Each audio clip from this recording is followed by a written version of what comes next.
Ladies and gentlemen, welcome to East versus West.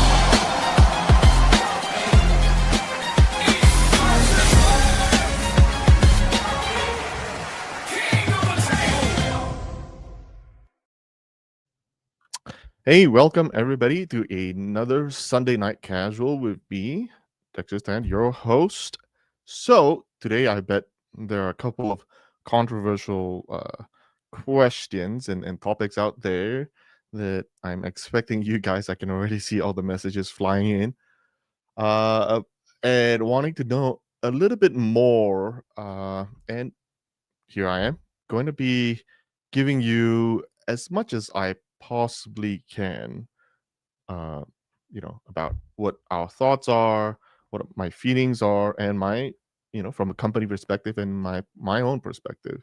And this is also another reminder why this is done on my personal channel and not the company's channel, to better delineate the official response from the company, usually in the form of a press conference or a public statement, and somebody who technically, well, I am in the owner of the company, but sometimes I do have my own personal thoughts and feelings. So here I am, and let's see. There's a lot of questions. Sunday fun day, arm wrestling live. Yeah, it seems like there's quite a bit going on every Sunday, and I think it's a pretty good way for me to, you know, I mean, the whole community to wrap everything up, trying to figure all sorts of news and media, and put it at the end of Sunday, and then move on with a whole bunch of things going on. So, who am I betting on for Jerry versus Camille? I think this is it is I think if right now, it feels every day we get people offering us, hey, we are interested to put arm wrestling on our sports betting book, right? Most of the time when they realize we don't have many events, then they kind of back out. But very often, there's a new group that came in this 2 weeks ago, and we've been talking since. And they were like, oh, okay, to make it work, we're gonna have all sorts of interesting ways that you can bet on, right? An example would be, instead of just betting who wins and who loses, that kind of straightforward thing, they're saying things like how many rounds per match, per match, will it go into strap. So they like those fringe, fun bets, right? So with that, I think you saw a message from one of our team member, from EVW team member, on our Discord channel. If you have not joined our Discord channel, please do. Information's in on our website. So in the Discord channel, he's asking people. Right now, we don't have the budget for it because it's not an immediate return on investment, but we kind of need data on average match rounds for athletes. All right. So in my opinion, I think, okay, I'm not an expert, on any analytics by any means, but I think if the match were to go long, I think Jerry has an advantage. And if Camille gets into position faster, he has an advantage. So it's all about, I think, the game is won during setup. So the ref's role in this match is going to be very critical. If they're not really watching how Camille is getting set up, and Camille gets to lean in a little bit, quite a bit more, and and they're not completely square, then I think Camille would probably be the victor. And if Jerry gets into position, he doesn't have to be faster than Camille, but he just needs to prevent Camille from getting into his position. Then I think Jerry will win. And I think this match is all about positioning, and I think it's all won before the ref says go. That's just me. Um, let's see. Next comment from Tom Cohen. Dexter, you and Robert are great managers and do the Good job. England time is done, and GVW failed, and it's time to clean up and shine. Thank you. Uh, I Adamantium Arm Wrestling saying I like Shaw and all strongmen and want to see them in arm wrestling. Monetarily, it may present problems though. I want to hear what are some of the problems, for the strongmen coming in. I do know there are there are a decent number of people who don't want to see strongmen or anybody else in there other than maybe top 20 arm wrestlers. That's some sentiment. I'm not saying that's what EVW will do, but that's some of the sentiment. I've heard of it, but I also want to remind everybody that as we try to grow the sport, we need new guys, up and coming guys, right? I mean, take for instance, Rickert, right? Rickert Bornemann. He's technically not ranked yet, but you can see the amount of interest for him. If we gatekeep to only the top 20 guys, then it will take a while and it will take a long time for the new guys to have any way to break into the sport on the top stage, right? So, which is why, as you all have seen, we have a new way of running things. I'm sure, like something that I've been talking about for several months now about having a prelims version. We have actually now accomplished that. So for the very first time, we will have the prelims for. Let me post this up. If you guys have not seen it yet, we have prelims for Atlantic City. This will be the first event that we'll done where we have a prelims. Now, whenever I throw the word prelims, I hope everybody understands that prelims equates to free. Okay. Now, it's not to say that Jason Merlot's match or Anna's match or even Schoolboy and Rickert's left hand, it's not worthy of the pay-per-view. No, no, no. That's completely not the case, right? That's completely not the case. It is a way to start getting people excited. Okay, it's a way to get people excited. Now, obviously, we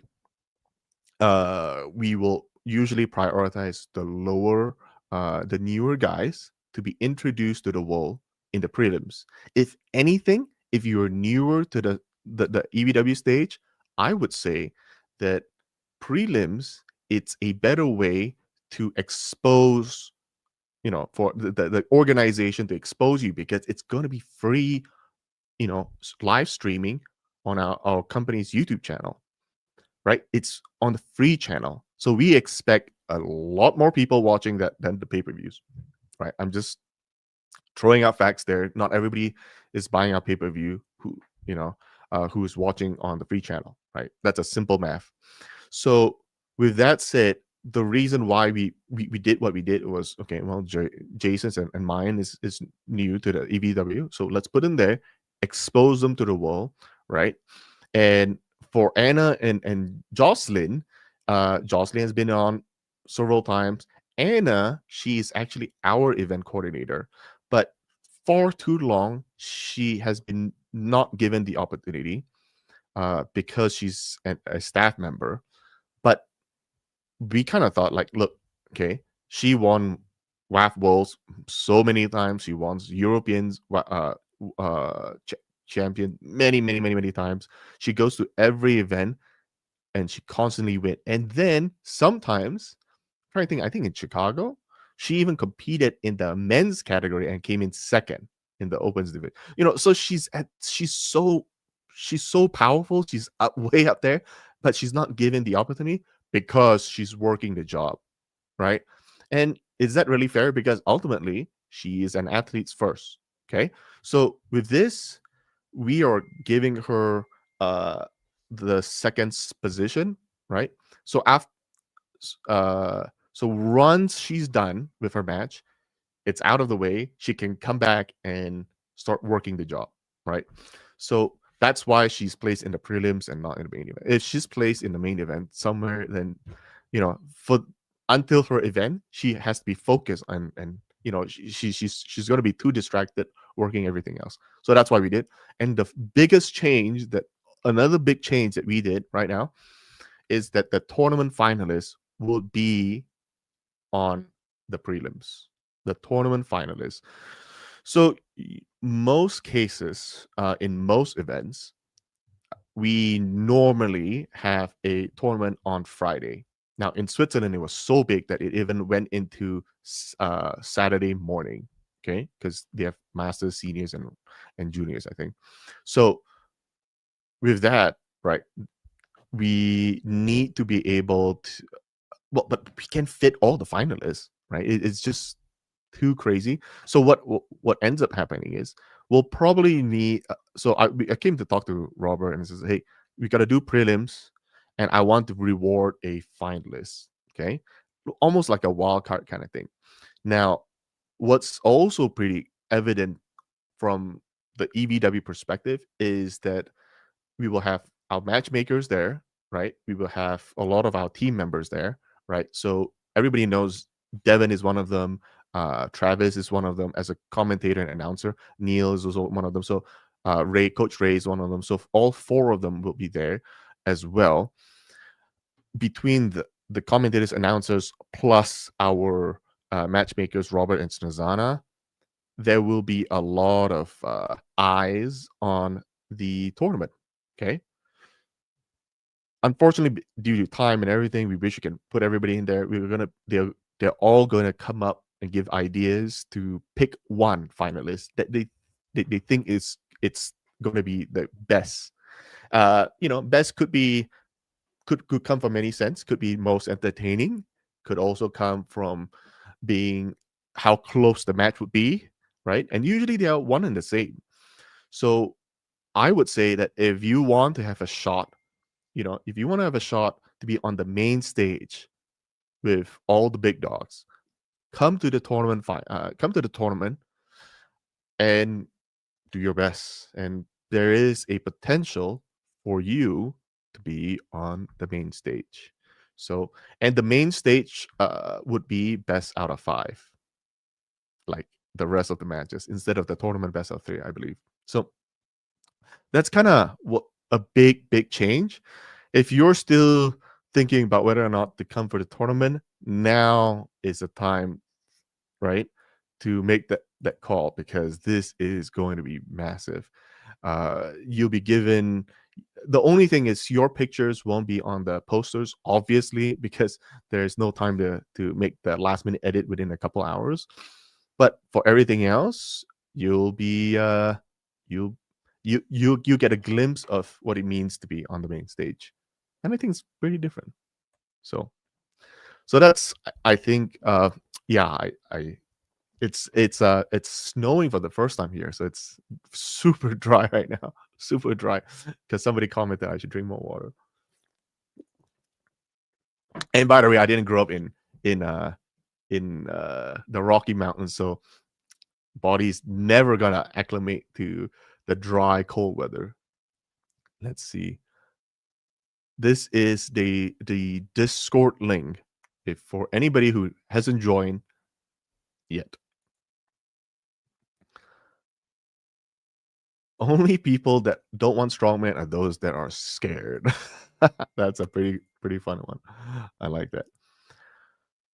Arm wrestling is changing. It used to be very gate kept from the old guard. I don't see that as much anymore unless I'm missing something.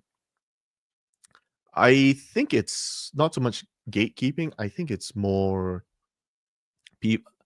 Well, I guess you can say it's kind of sort of gatekeeping, but it's people don't.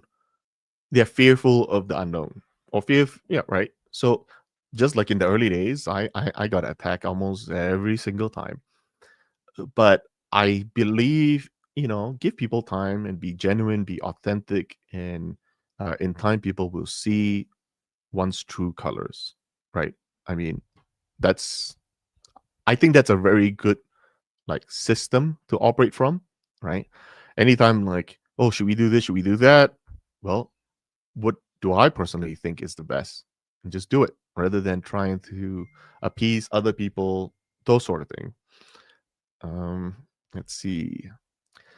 These prelims are more like teasers to me, and it's a way to promote a pay-per-view. Correct. And that is ultimately one of the key goals. There will be a little bit more promotion in there than our main event, meaning the announcers will probably be saying, guys, buy the pay-per-view. It's gonna be crazy. And in this format, we see Riker and Schoolboy pulling once in the prelims, and also he'll be pulling uh a second time in the main event. So it's one of those like everybody I maybe we should do a poll, right? We should do a poll whether or not what they think is gonna be uh you know if whether or not Rickert or Schoolboy will win. But that's one of the cases though, right? Uh, I think both hands are very different. Both hands are very Rickert and Schoolboy. I think would be a good match overall, which I think it's the perfect headliner for the prelims. So just join the show. Just join the show. Did you already address Brian Shaw's comments regarding EVW? Not yet. Not yet. And happy to answer that. But instead of people asking me over and over again, because usually as time goes on, I will address this. But I just don't want to keep repeating myself. So to prevent this, I'll just wait till a little bit later because I know that's something for sure everybody would like to listen and get a little bit more details than Robert's quick, message there. So I I will answer. Remind me maybe in like 25 minutes or so. Anybody think Michael Todd will sweep Georgi or vice versa? This one, I know Michael is the favorite, but everybody's forgetting how well Georgi did. He is one of those, like I don't know if I mentioned this, but I've been telling a lot of people, I'm like, Georgi is a very, very collected person, and he's happy. The first time I saw Georgi, he's always the guy who's smiling. He's a big guy, smiling, just smiling, look at people, and very quiet guy, but it's very bubbly guy. And because of that, he's very unassuming, right? Whereas Michael has a very big presence and you know, he looks like he's from the biker gang and scary looking dude, right? A lot more scary looking than Georgi, who's always smiling and happy. So I think people very often underestimates people by just their appearance. But if you look at track record, however, Georgi, obviously that was a different time. I get it, but he smashed a 115, world champion Dave Chaffee. So, and it was just earlier this year. So it's one of those where I don't think it will be a sweep as people say. And Gyori also is saying that this is his peak, like his prime, like he's never been stronger. So I mean, that's the scary part, right? We don't know when somebody says that I'm better than I have been in the past, but by how much? So this level now is almost like thrown out the door because we don't know where they're at currently.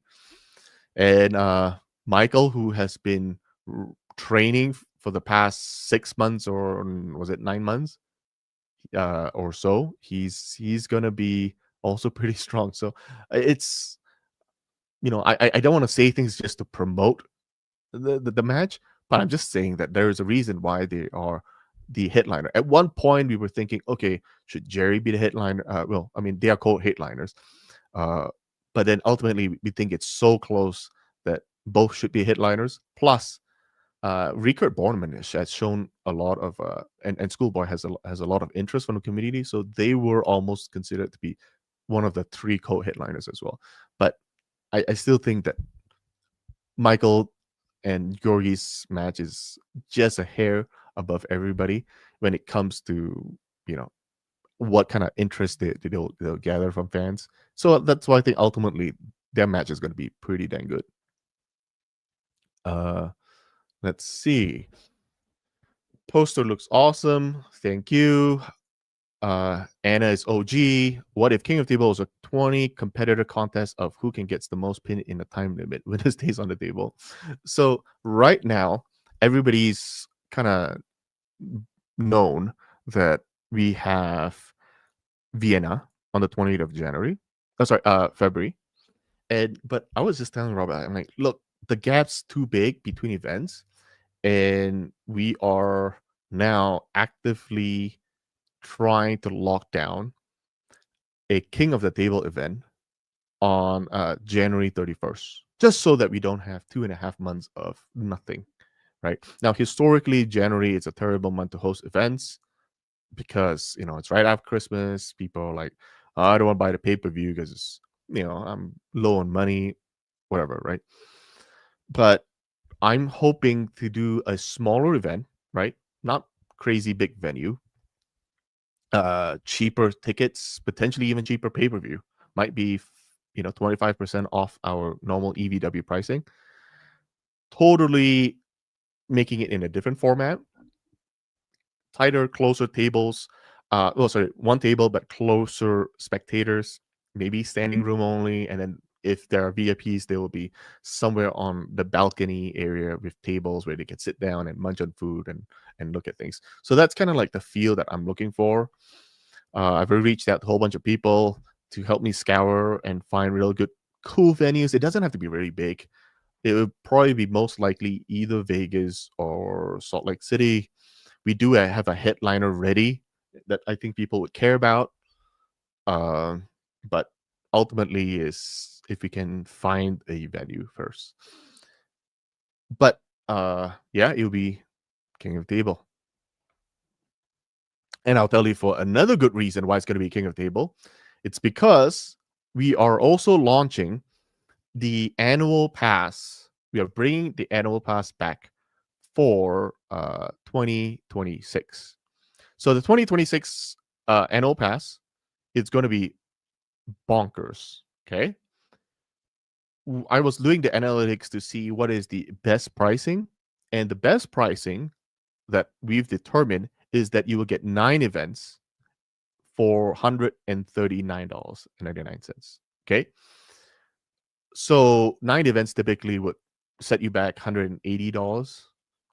Now it's basically $40 discount. So you get 2 matches for free when you buy 7. And you'd be thinking, well, it's 2026. I thought there was only 8 events. For now, we can confirm 8 events in 2026. So we dare not promise any more East versus West events. However, what I'm doing is I'm using this opportunity for people to lump it in and get Atlantic City EVW 21 for free. It's all part of the bundle. So this bundle of all 2026 and Atlantic City for $139.99. So that's kind of a new thing that, you know, personally, I know we've had it done in the past when Core Sports was running the stream. This is a new thing that we're doing, and hopefully people support us. And, that's kind of, I think, a pretty good deal. You buy 7, you get 2 free.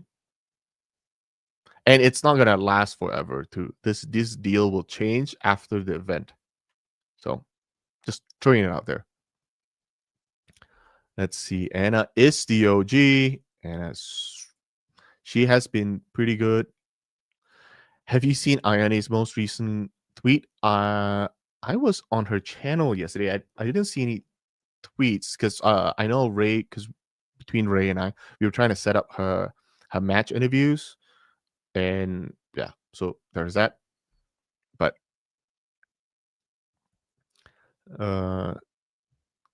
Jocelyn's not playing games though. Tough match for Anna. I mean, Jocelyn is also pretty.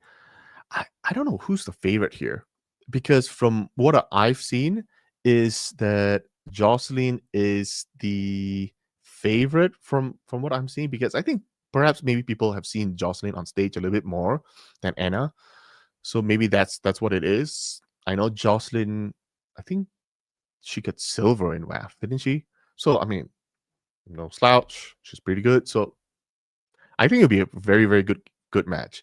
Many people underestimate. I was in EVW 15. I'm trying to think of the name right now. I know for sure we had several female matches. All I know was Fia came up on top, but the female matches were pretty interesting. It was the first time I've been to any event in Islam, in any high level at least.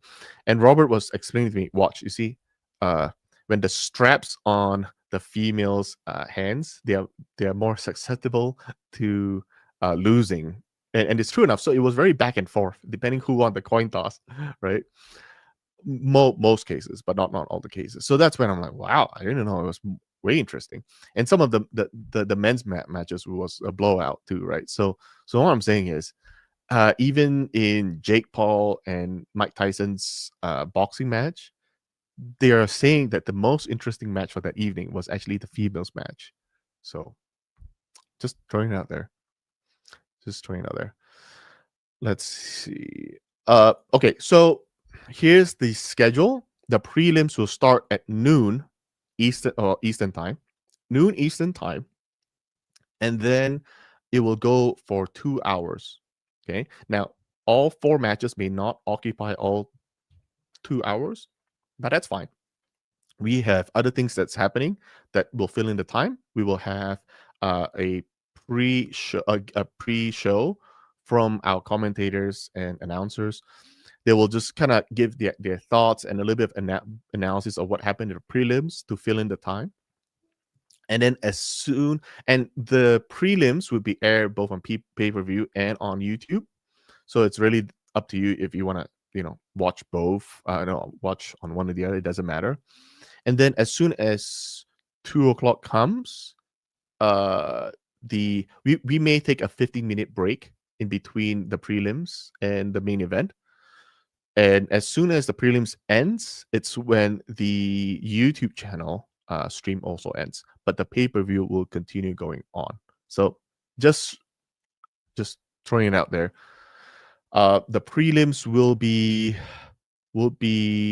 maybe, so officially we'll try to shoot for at least an hour and 45 minutes worth of entertainment. So,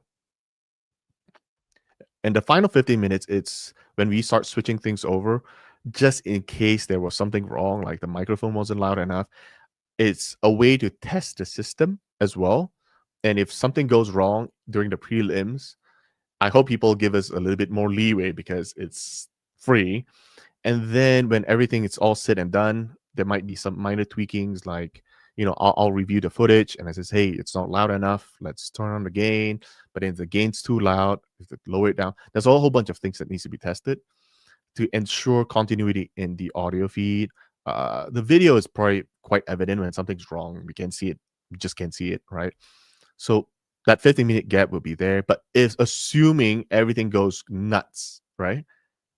And it goes past 2 hours, okay, then so be it. Then there won't be any break. There won't be any post-match analysis. It will jump straight into the main event.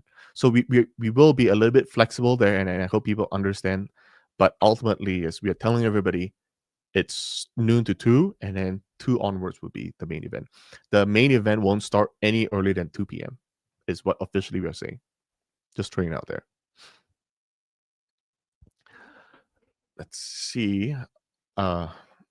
Devin versus aliens. I don't know what this is all about. Knows about aliens. He knows fringe information. He knows stuff that we don't. What is this? Alias Jean Muratov.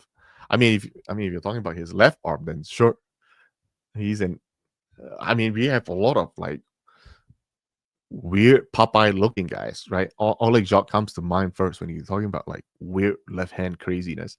Otto Markarov's fingers are all weird because, yeah, we have a lot of like super strong mutants. Okay, so you're right. Big. Okay, so now everybody is starting to fly in. Here's another change in our pay-per-views. Okay, here's another change for our pay-per-views that we are doing. Okay, right now, on top of the annual pass, like in what the name says, extended pay-per-view pass.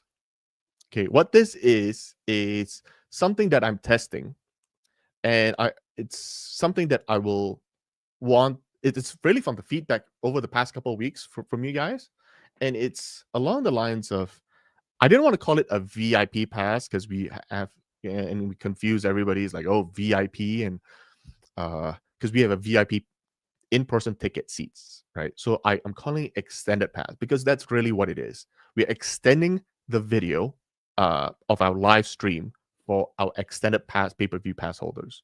So that includes now, for instance, a special. Well, we'll have not only post-match commentary in the form of analysis and everything. So you hear a little bit more from our athletes and everything. But also, here's another slight change is that we will be having an after pool video session. Okay. Among them this time would be some of our athletes, right? But also uh we have Devin. So Devin will be polling. So you could potentially see now I don't want to like curate too much, but I am telling the athletes that they're advised to show up. But if they're injured, they're tired and everything, then it might not really make sense, to force them. But I'm encouraging every athlete to come to the after poll. So potentially you might see, right? You might see, example, like if you look at this screen, okay, you might see after polling from Devin versus Camille. Just throwing it out there. Well, I might stop that if I was there because we might want to save that. At least the left hand, I want to save that for one of our other main events. But you could see a whole bunch of different combinations from athletes, right? You might see, right, how maybe Rickard does against Jerry. Well, how does Rickard do when he's now put against on? Now, again, this is all after pool stuff. And so the mix and matches, the mixing and matching would be completely random. And also it could be, some other, American ranked guy who wants to pull against Schoolboy, against Rickard, against, Michael Todd, Georgi, right? So there's a whole bunch of unknown things. Like I cannot tell you who's going to be pulling whom, just because it's almost sort of random. But our athletes will be advised to be at the after poll. So you see our athletes polling, you know, there, which is a complete new thing. So that's where I think that the at least the current thing that's happening. Now the other thing that's also changing a little bit. Oh, maybe I should do this so I can see it. Right. The other thing that's happening is that the pricing would be higher. The pricing would be a little bit higher. Oh, also Dong Tai. Good thing that you brought that up, right? VIPs have priority as well to enter the after poll areas. Okay, so they have if anybody wants to poll somebody, the VIPs gets priority. Just throwing it out there. The second part about the extended pay-per-view is from all the comments and this a culmination of what everybody's been throwing out there. Okay.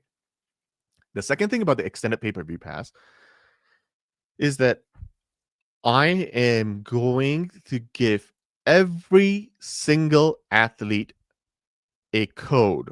And the code is very likely their last name. Okay. Very likely their last name.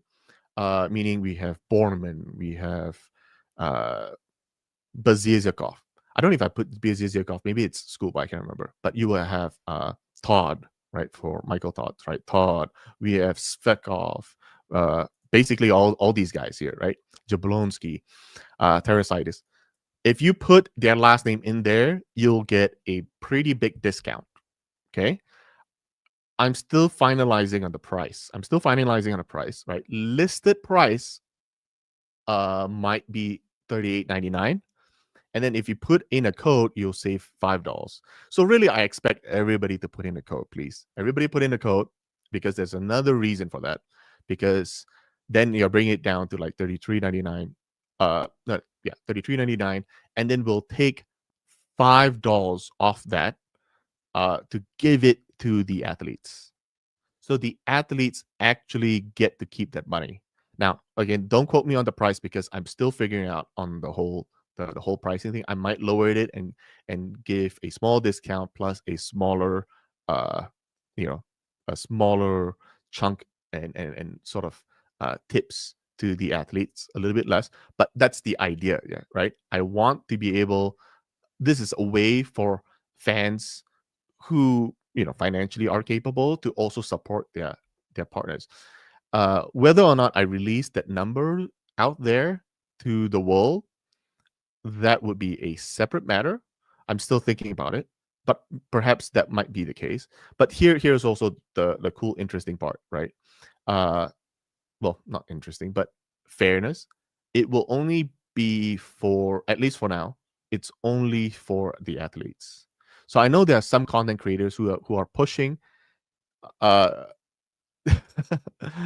yeah. So I know there are some content creators who are asking that if we can get be on that code and we can help spread the word and we get some I would say commission or so. I say for now, let me do this first to see if there's any interest to begin with, uh, and then we'll go from there. Right? We'll go from there. But for now, I'm only keeping it strictly for competing athletes, with the exception of our finalists and our wild card for our prelims. So that is kind of a little bit of a bigger change. You know that now the prices that I'm still playing with, right? It's $5 plus $5, right? So 38, basically it's $38 going down to $33 with the code, and then we give $5 to the athlete. Now there are some added expenses, which is why we still need to cover our costs a little bit. Because the team, just so you know, they start their day at 6 a.m. in the morning. Okay, they start the day at 6 a.m. in the morning, and then they have to finish final prep, final setup, and they work through the main event, which probably end maybe 5:30, 6 o'clock, right? Then they have to do this for at least an hour and a half to 2 hours, right? Then only can they start packing up and cleaning. So that's why we are getting charged overtime already. So I hope people understand. Like we don't expect a whole bunch of people, but this is hopefully a new initiative. Now, whether or not we release that after poll video to the world, that's something to be considered. And there is a chance that we may never release those after poll videos, and it's strictly only in the memories of the main, the extended pass holders. So there is that. So we will never release anything that happens during the after poll to the people. So that's another way to incentivize you guys to support us and support an athlete of your choice when you do so. And it's all optional. It's all optional. Do athletes' paycheck change every event based on the hype of the specific match, or is it amount locked in the contract? Just curious. Good question. Very good question. The answer is no. They don't change, with exceptions. Example, for some athletes, if they're going for the world title, that might be a big of a change. For some athletes, if they're going up against some of the top athletes like Levon and Devin, then their contracts will also change. So it's every contract, it's very different, and some athlete has a win bonus, some athletes do not have a win bonus. They just show up and you get your money. And some was like you got to win. Well, even you don't win, you still get a portion, a major portion, and then you get a little bit of a bonus if you win. So it's very, very different. Yeah, it's very, very different. Let's see. Adam Mada 6236. I just wanted to give you your flowers because you have one hell of a thankless job, but you do your best at it. Thank you very much. You know that things like that does, like, I'm not expecting anything. I don't go around asking people to thank me or anything. Uh, just I mean, Robert and I, we're not wired that way. We just want to go out and do our best, and hopefully people see it. If not, no big deal. We'll just move on in our day. But I think more importantly is we just want to at the end of the day, I think messages like this does give us encouragement and motivation to keep going. Not gonna lie, very often I spend a lot of time also because I'm also needing to understand what the community is feeling, what they're thinking. So I have to go on Reddit. I go on Reddit a lot just to see what people are. I don't respond very often because everybody knows my ID tag, and I try to stay out of drama really. And but I do read a lot of on Reddit, sometimes on Discord, but Discord isn't quite as populated just quite yet. Sometimes on social media. Robert checks Facebook quite a bit, so we kind of divvy out a little bit. And so sometimes when we read things like that, it's just yeah. At least what that is it tells us that we're on the right track. It tells us that we're on the right track, right? Because ultimately, sometimes you don't know. Here's a really good one, right? I think this past week or so, there was this video about Dana White that's being pretty popular, and I see it being shared around. He says, two words to describe Dana. One word is loyal, and Dana himself could have guessed it, right? He says one of the two words is loyal, and the second thing it's all about um, bully. And he says that he's very hard against his competitor. He's very hard against his enemies.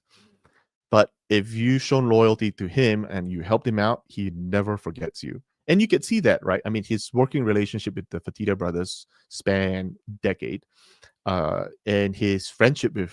He was saying something along the lines of, during the early days of UFC, when a lot of people didn't want anything to do with such a gore sport, right? They didn't lease the venue to him, right? It until Trump himself is like, you know what? I'll take care of you. Just host your event at Atlantic City at the Trump Taj Mahal. I'll take care of you.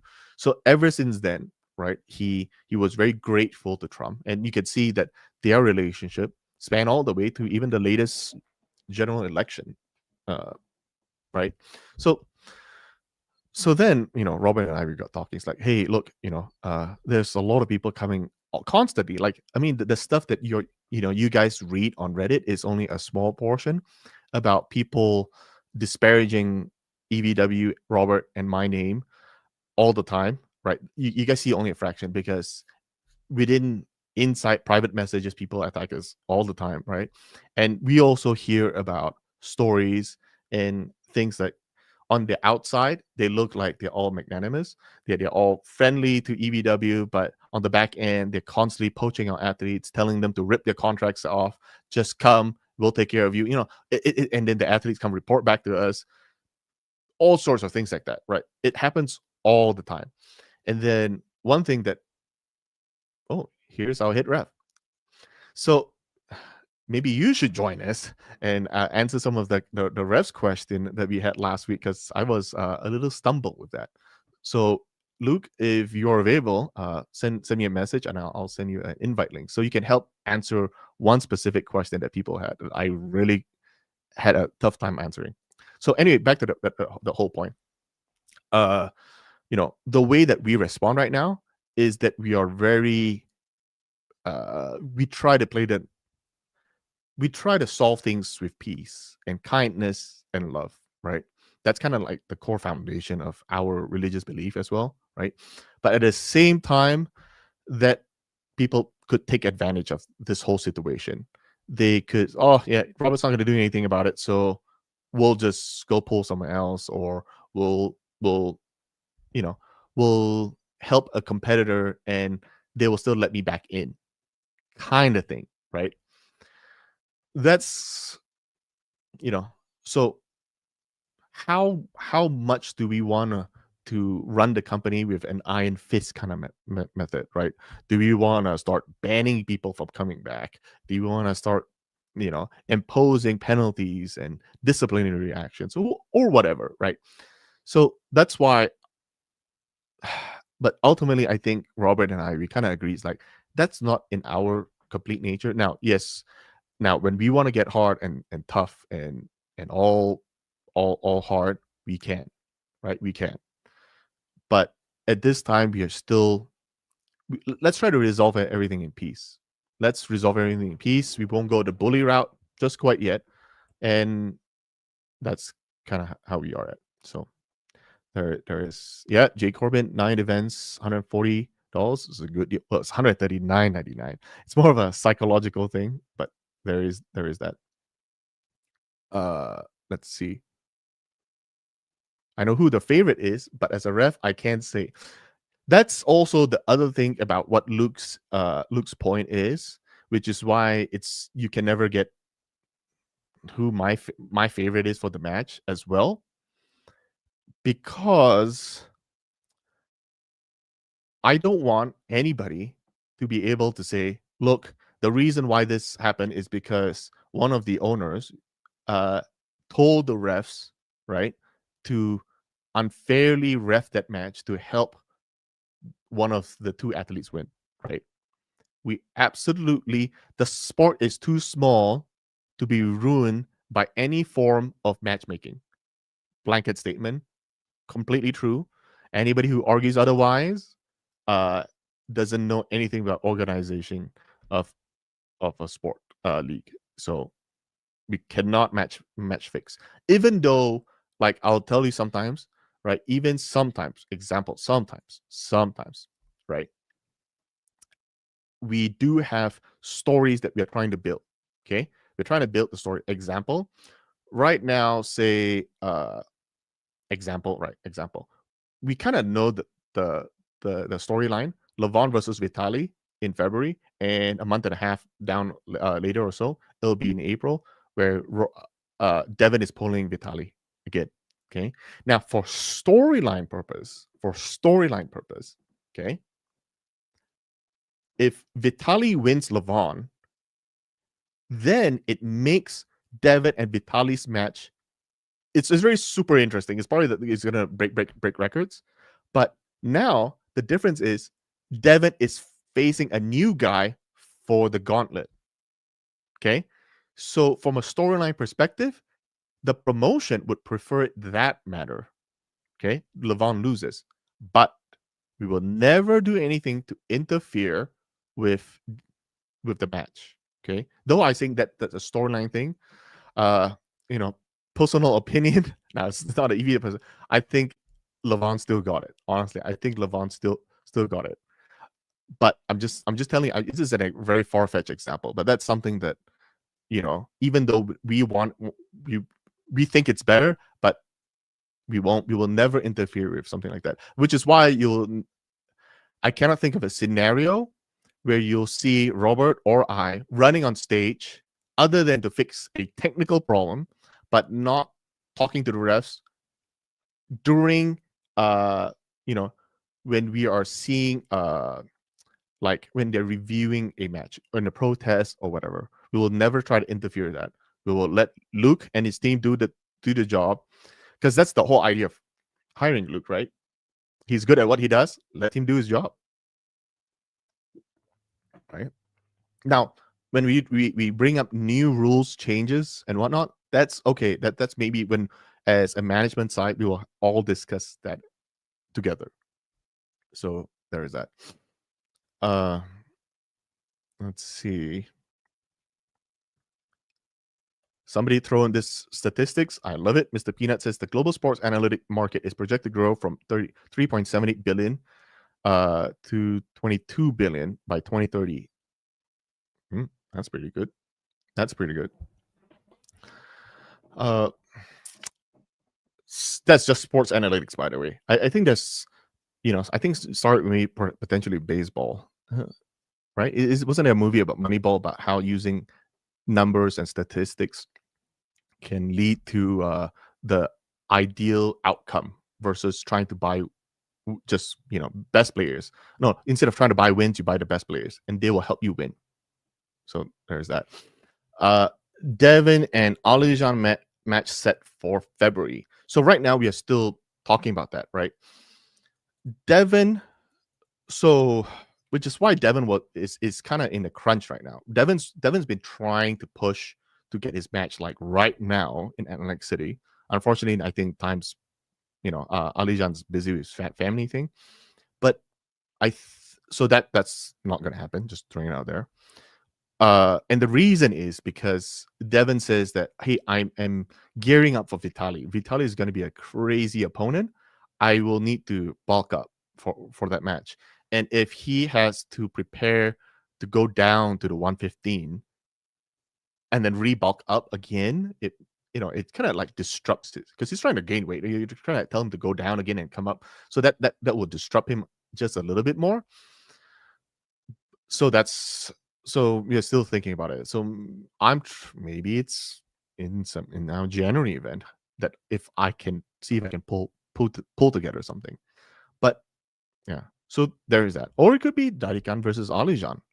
So the official stance right now, I know it went back and forth a little bit. Okay. Jurgen came on to Snezana. We had a big discussion. And finally, the official stance right now is that we are not stripping him of his belt in a way that people would think, is that his last chance to defend the belt, because it could be also in another way, it is like stripping to a certain point, right? He strips it, but nobody else can get it from him, but him first. He has first rights to get it because the next title match, right? Should it be vacant, it's also him competing. So it's one and the same. Okay. I don't know if that's clear. But he will have to pull 2 events, very likely in April, very likely in February, to defend his 150 and 105 belt. That's a done. If he decides to skip on for whatever reason, then he will be officially not the world champion.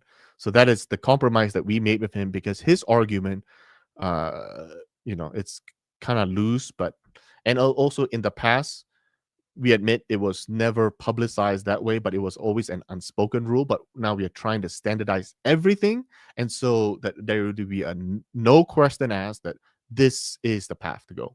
So just throwing it out there. So to further explain the whole extended pass thing and the coding of every single athlete's name in as a promo code, that delayed everything to get it done. I was hoping Wednesday, but I guess with Thanksgiving and everything, the team probably didn't work. Very could just had lower manpower to get it done. So that's the point. We will get it done ASAP. That's the next thing, but there will be an extended pass version. So let's see. Super chat by SQN5280. What if we want to just give you what you want plus more? I would be more than happy to see Georgi and Devin eat some lemons with an after pull $50 easy. Lemons. Interesting. That's a good thing. I don't know. Put a super chat in, and then I'll make sure somebody bring lemons to them. And it'll be only on the extended pay-per-view pass. Just throwing it out there. Whenever you release the athlete cards, can you do an add-on to pay-per-view cost if people want to buy cards?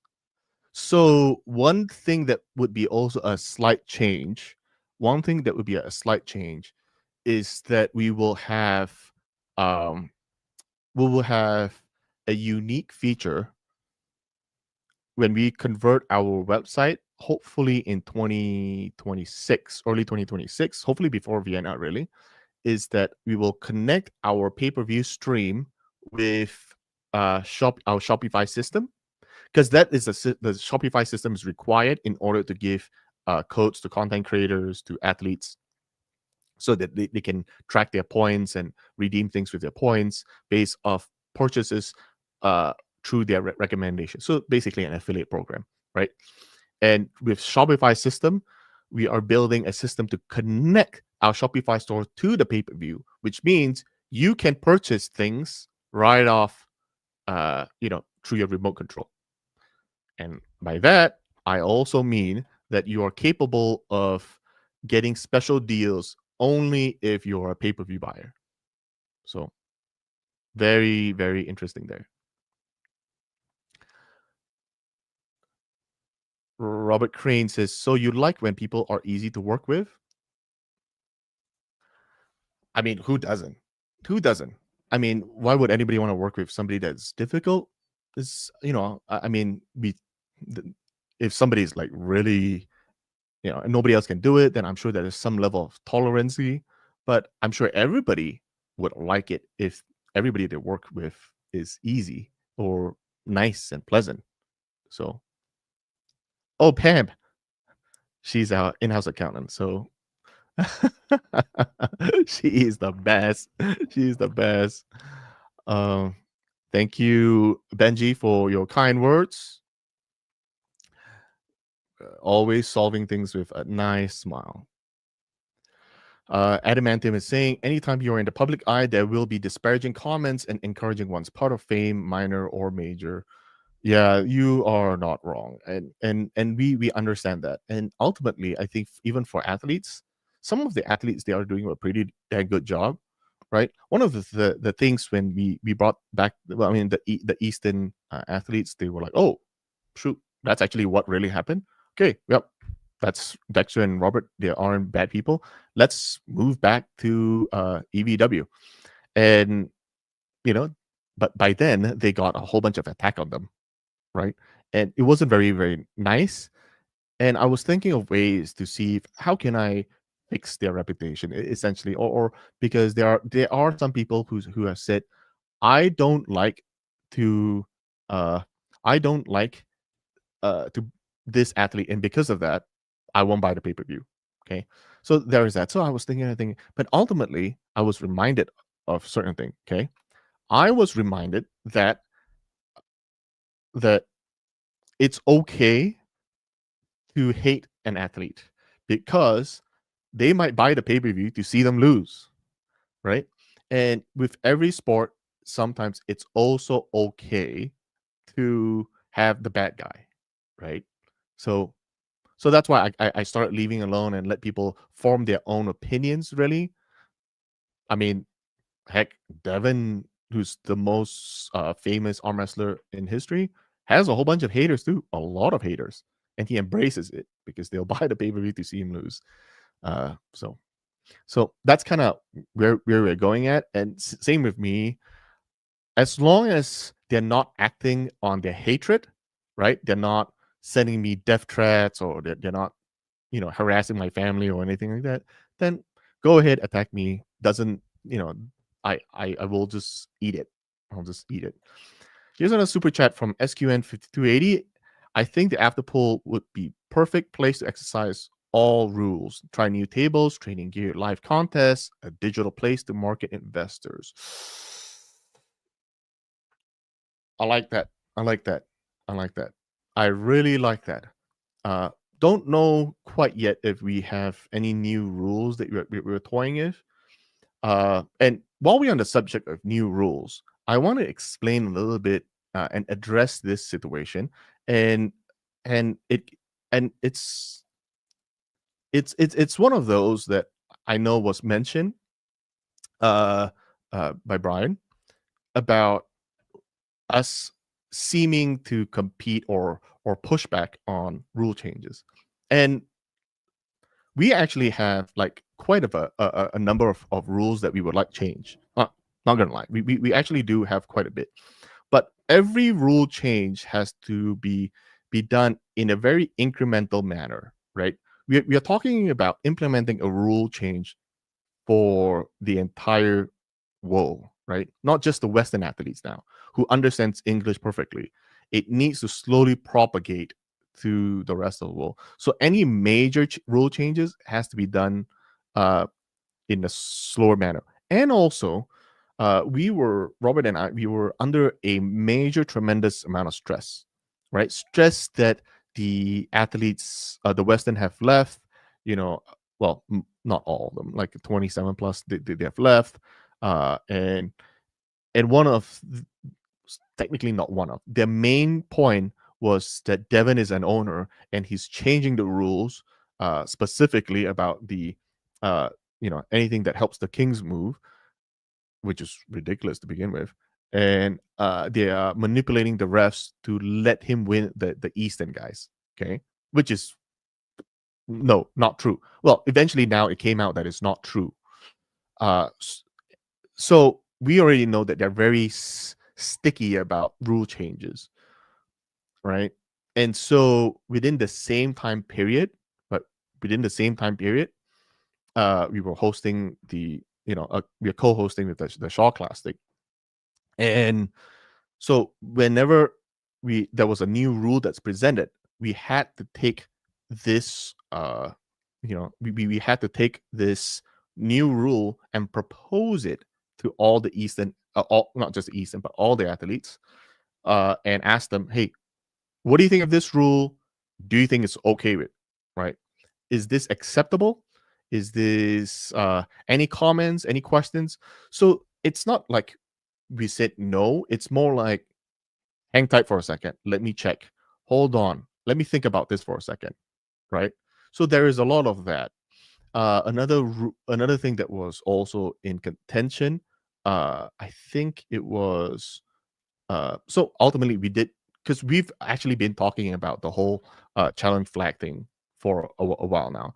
Uh, I know Robert has a few more things that he wants change, like he's slowly changing the setup time, allowancy before it goes into refs. I know I think right now it's 30 seconds. He's even thinking, let's go down to 15 seconds, right? Th- those kind of things. But and all these rule changes need to be slowed down, right? Another rule change is that the main event headliners, right, will be best of 7, which is another reason why Schoolboy and Borman is not considered a headliner, because they're pulling twice, and there's we don't want them to go, them to go nuts and pull, potentially up to 12 rounds, right? So that's why it's not happening. So it's one of those that uh not that we're trying to be difficult, but it could be perceived that we were being difficult, is that all rules need to take time to propagate, especially in the time where we are being pressured from the east that Devin is manipulating the rules, which is now they know it's not true, right? So that's kind of what's happening. Then the other one was tables. So there was so Ian Carnegie built a table, but they were out of spec a little bit, well, quite significantly out of spec. So I think he quickly called his buddy, I think Corey Miller, helped build that table. So Corey knows his stuff, but I think they were a little too high or something like that. So they had to chop the table shorter a little bit, because what they did was they had a much higher, uh, eh, well, the table itself was thicker, and so but the posts were the same height, right? The posts were the same height, so but the table thicker added to the overall height to be too high. And then when we checked this, like, whoa, even a like 2 inch too high would throw some athletes off a little bit, right? So I think they end up chopping it, right? And ultimately, Luke, the hit ref, he looked at it. He's just like, that table's unusable, because not only that, I think the pin pads and the table and the elbow pad was out of dimensions, so it and they were not going to be acceptable. But I think Ian really hustled really hard. So kudos to Ian. He hustled really hard. He went around town trying to uh, change things up, but ultimately he failed. But then he came up with a perfect idea. He says, Dexter, since you guys have a Mazurango table sitting there, could we just use your pads, right? But the pads were a little worn, so well, different color. So he went around town and finally got somebody to wrap the our elbow pads.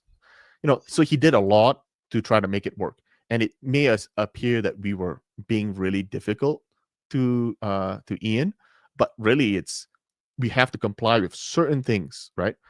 Like, for one, we have to comply with WAF, right?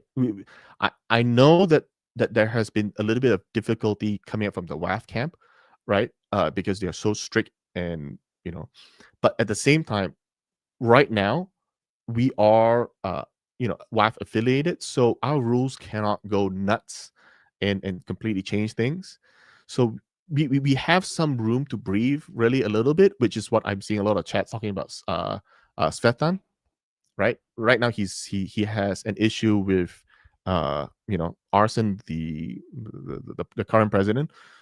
So which is what so what Robert's actually doing, he is going to Simon Baricho, I think it's the WAF president for North America, to negotiate a way to allow WAF to bring him back on EVW stage. So Robert's doing a lot to try to see if we can bring Svetan back in, because he's a legend, and we really got to get him back. So because of that, it may seem like there's a lot of friction, right, in making those decisions when it came to the table, and the challenge flag and everything. It's not that we were trying to be difficult, it's just we had more things that to think of, really. Robert did reach out to Brian, and but Brian says, yeah, there was things that made it really difficult, because we couldn't just make the decision and that's it, right?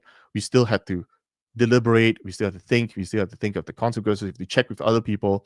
So we were, in all honesty, yes, we are slower in making those kind of decisions, but ultimately, Brian wishes nothing but the best. So we do have plans, at least, to bring Brian. If we will invite Brian, at least we'll invite Brian to come back to EVW and potentially pull, who knows, maybe him versus Kirill would be pretty cool.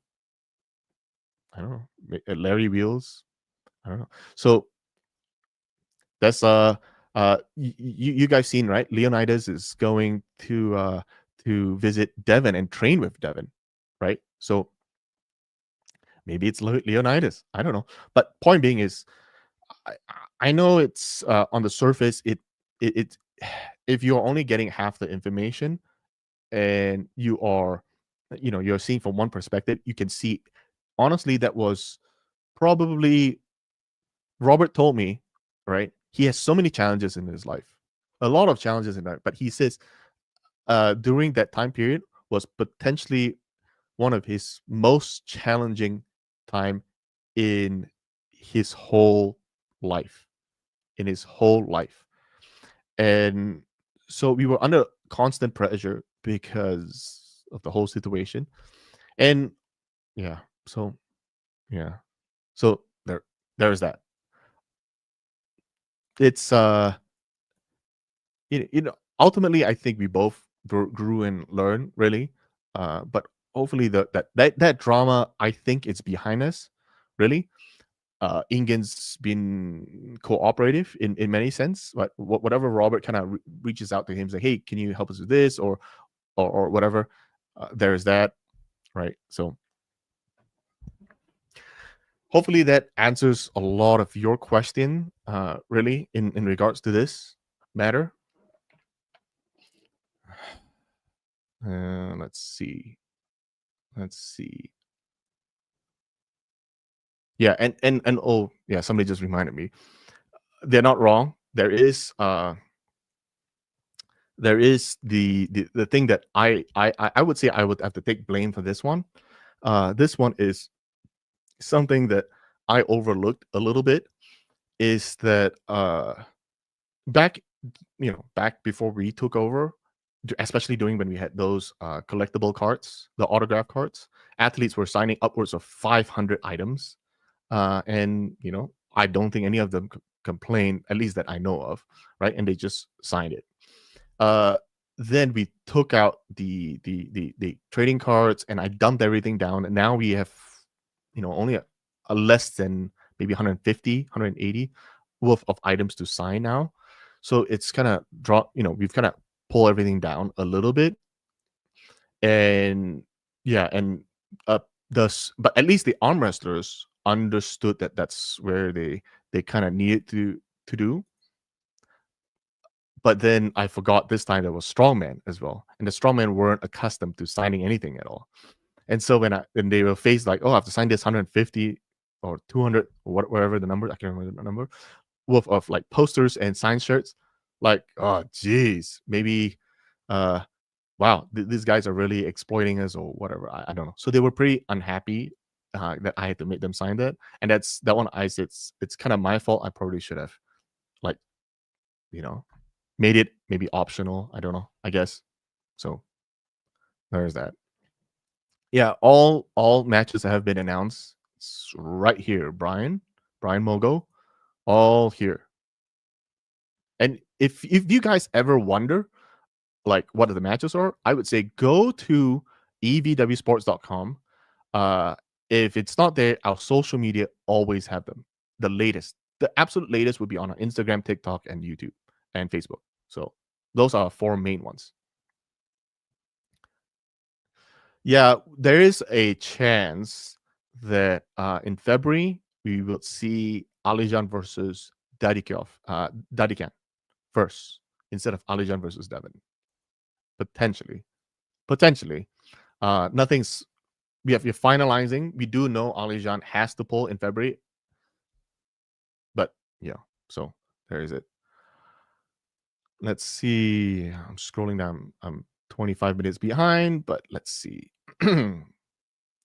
Yeah, you're right. I mean, if he refuses to pull, then he's no longer champ. That would be the way to do things going forward. Yes, I spoke about this. Robert's actively trying to get Svetan back in, uh, but we have to play nice with WAF. So there's that. Anyway, you can give us add-on options to the pay-per-view. That's a good idea. I might consider that. I might just consider that. Uh, the only thing about the add-on is that there is a potentially you cannot input the discount code, which means the athlete won't get credit for it, and the athlete won't get paid out from from when you use the code, and also you won't be able to get your own discount as well. So there is that.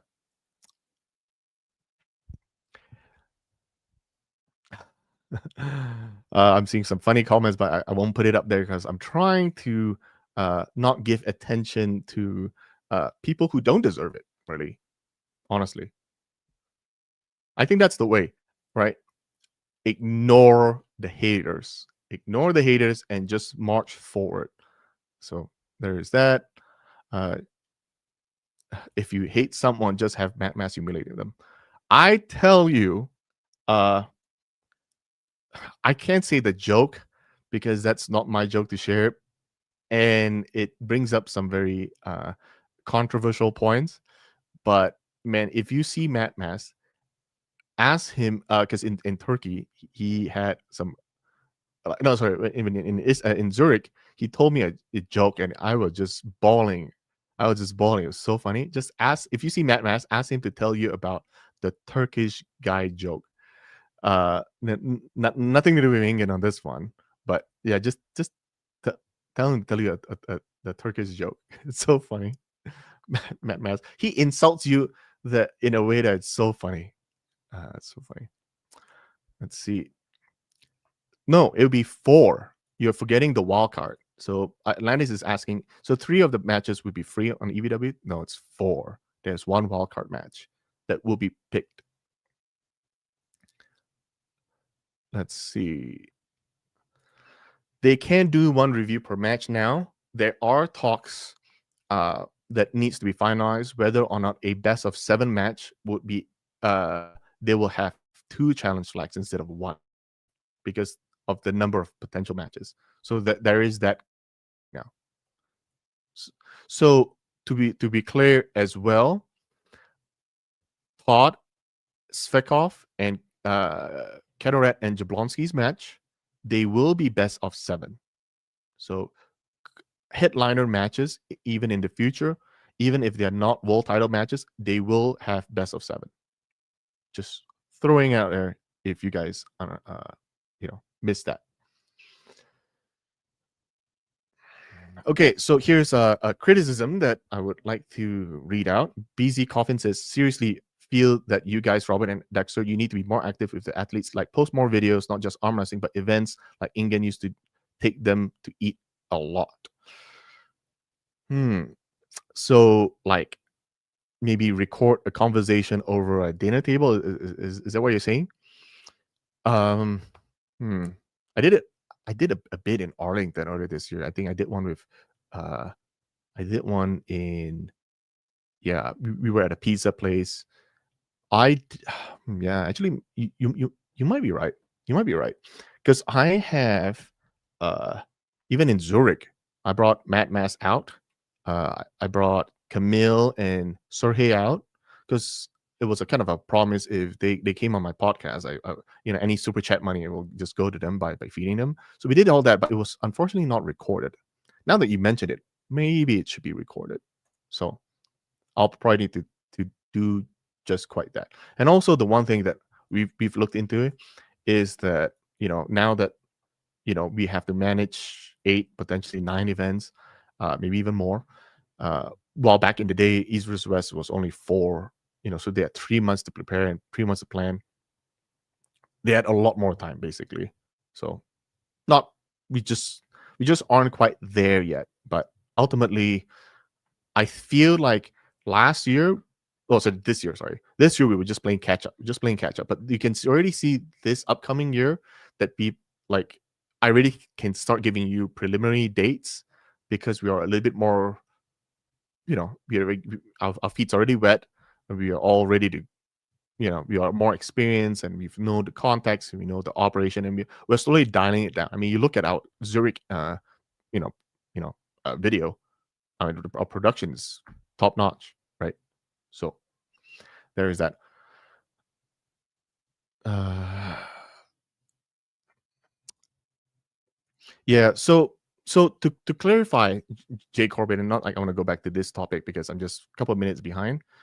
Brian thought he was more free to do what he wanted than EVW was able to do. Seems like, yes, that is correct. Because what happened was, right now, this is, if you try to piece together the whole story, and you get the truth, right?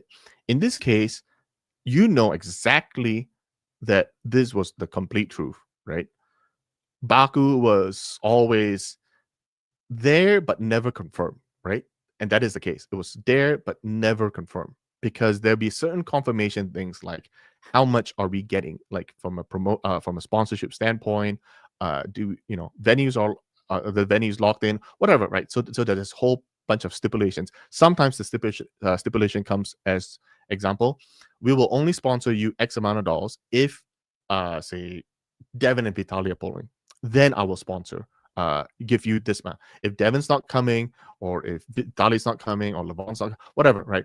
Then the sponsorship money drops. So that's why it was still in negotiation phase and was never confirmed, because they were traveling or whatever, right? And right now we were like, well, we are pressed for time, right? Because we only had 6 weeks in between events. We really need to promote the next event ASAP, which is why historically, you will see me or mostly Robert will go out and announce the next event, right? But we couldn't, because we never got confirmation. And so we were like, well, we got to make a decision. And feels like something was happening in the background. Ingen quit the company, etc. So we were like, we don't know what's happening. We felt like we were getting squeezed into a bad decision. We weren't sure, and they stopped talking to us. So Robert was like, okay, well, then actually, Devin was like, hey, I think Brian might be interested.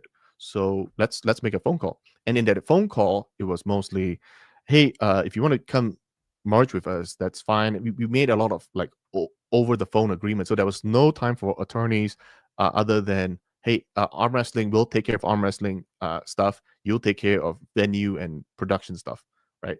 Uh, you know, but end up, production was more like 50, well, not really 50-50.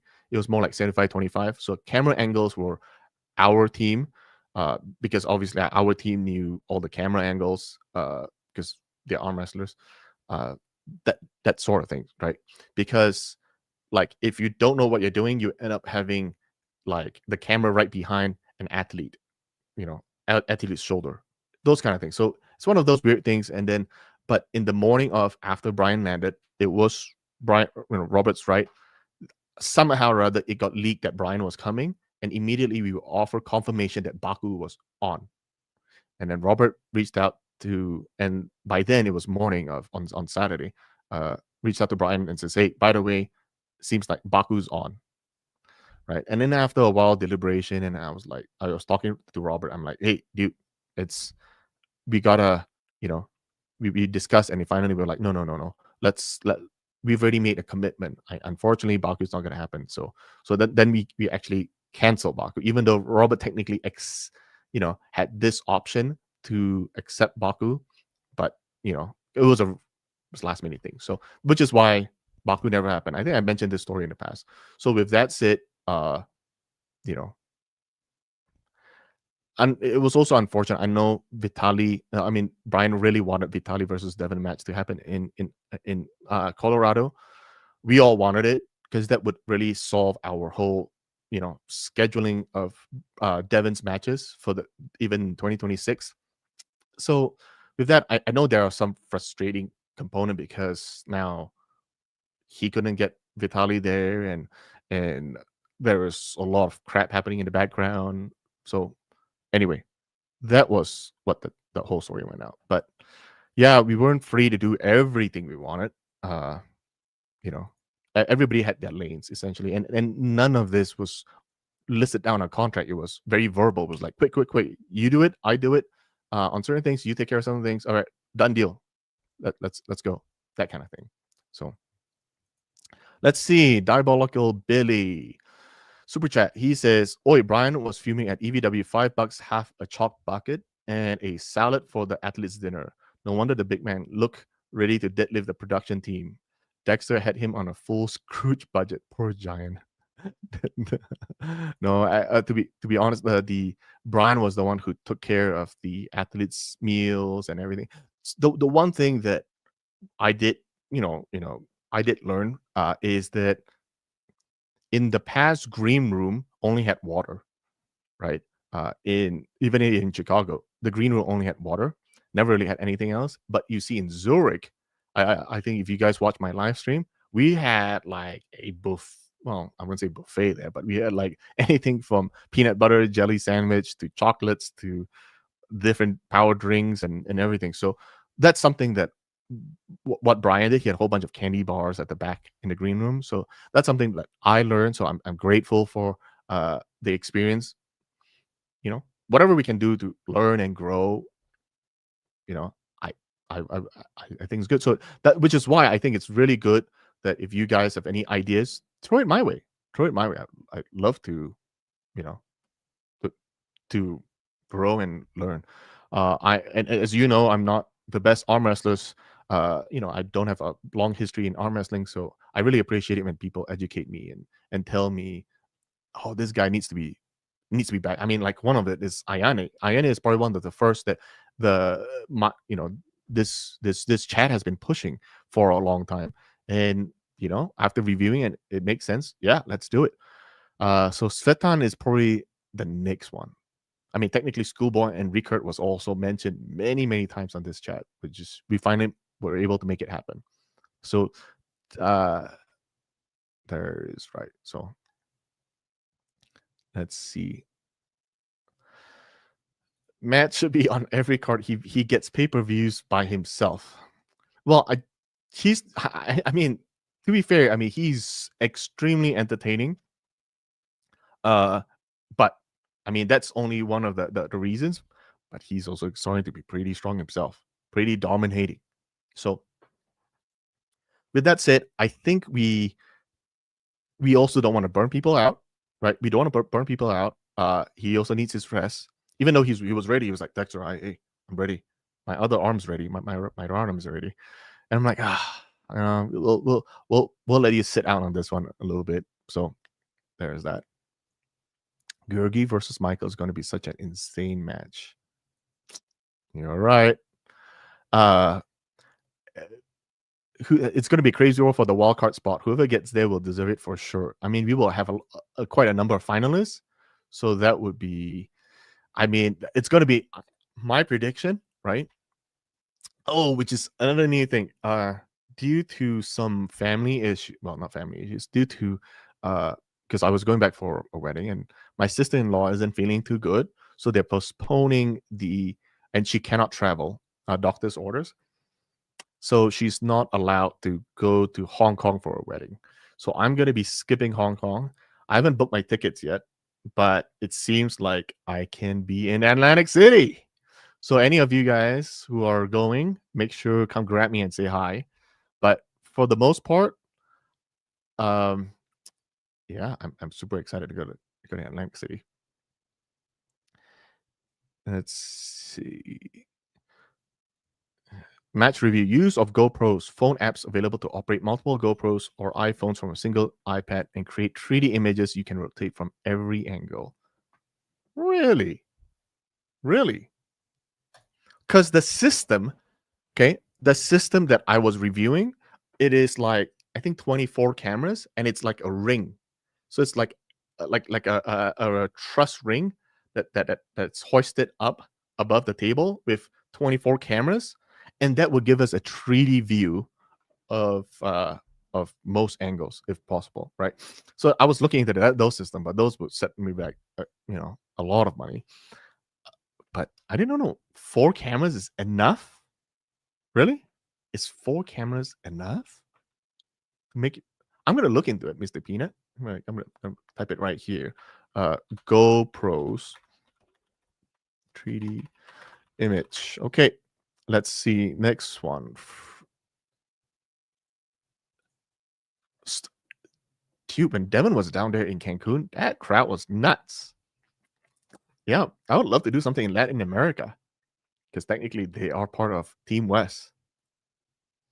I got some messages from a couple of guys from Brazil as well. I think Peru was another one. So I know they're starting to have some pretty good guys down there. And a super chat.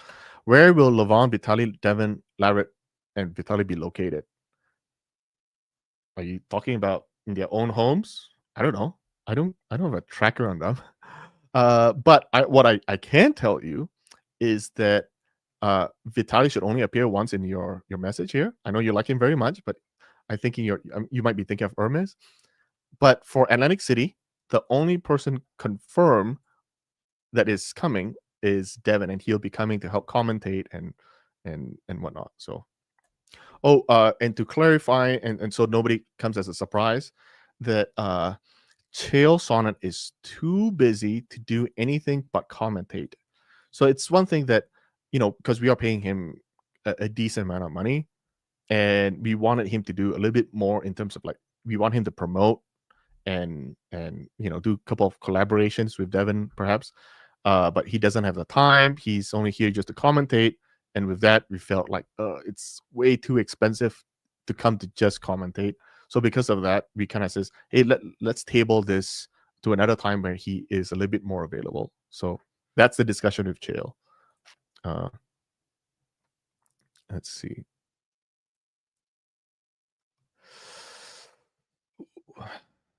Well, maybe I should take this off. Okay, let me address this. Adamantium arm wrestling. All of this explains the conflict, the hacking, but why did Brian say he didn't feel appreciated? That's the part I don't get. Super honest, like super honest. I am not quite sure either. Robert and I, we were kind of like not quite sure because I mean I I need to find the recording, but I thought we thanked him on stage. Uh I I'm really not sure. We never got into specifics.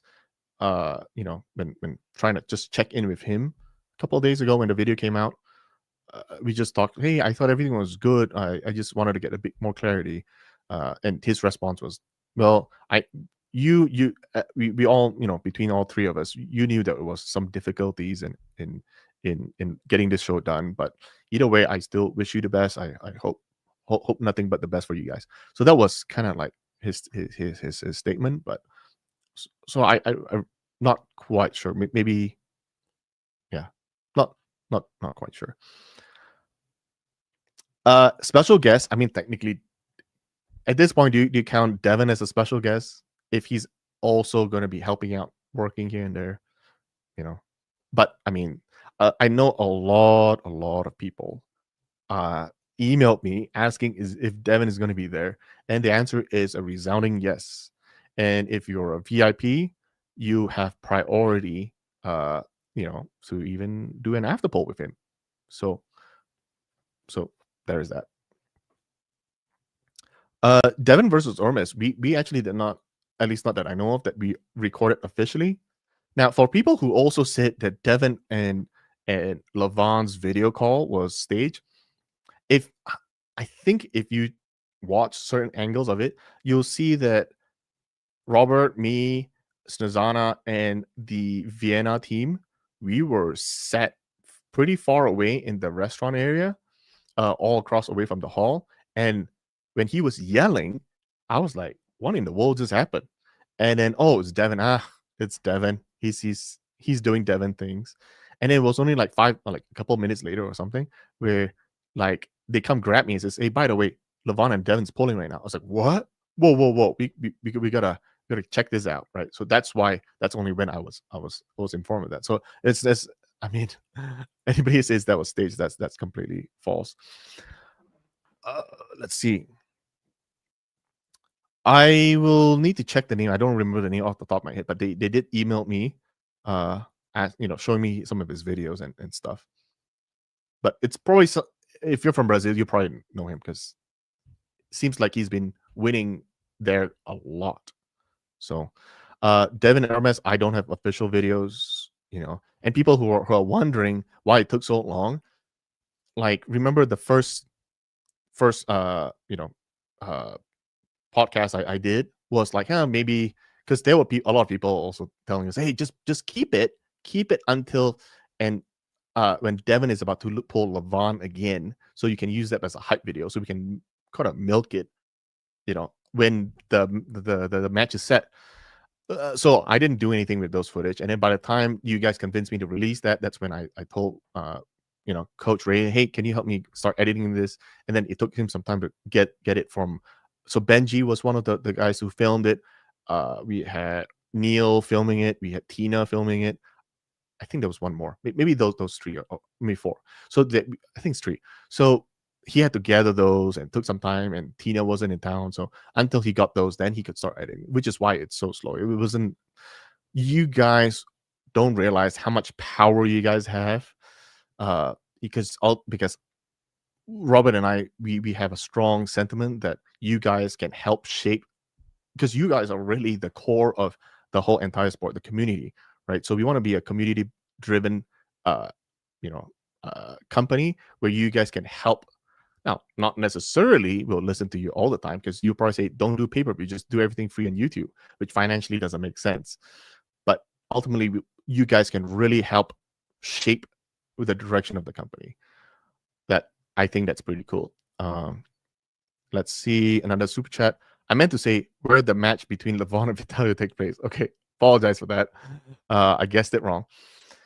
Very, very, very likely, like 99%, it's going to be in Vienna, Austria, February 28th. I'm very confident. If you need to buy a plane ticket, get a refundable one, but still get one, because I think it's very likely going to be in Vienna, in Austria. It's going to be. I mean, don't go there just for EVW. Go there for sightseeing. Such a, I'm really checking out places I want to go check out. Another one that's pretty good. Another super chat. Armacing channel. Can Eli Sidoff get a match at EV22 or EV23 77 kilograms?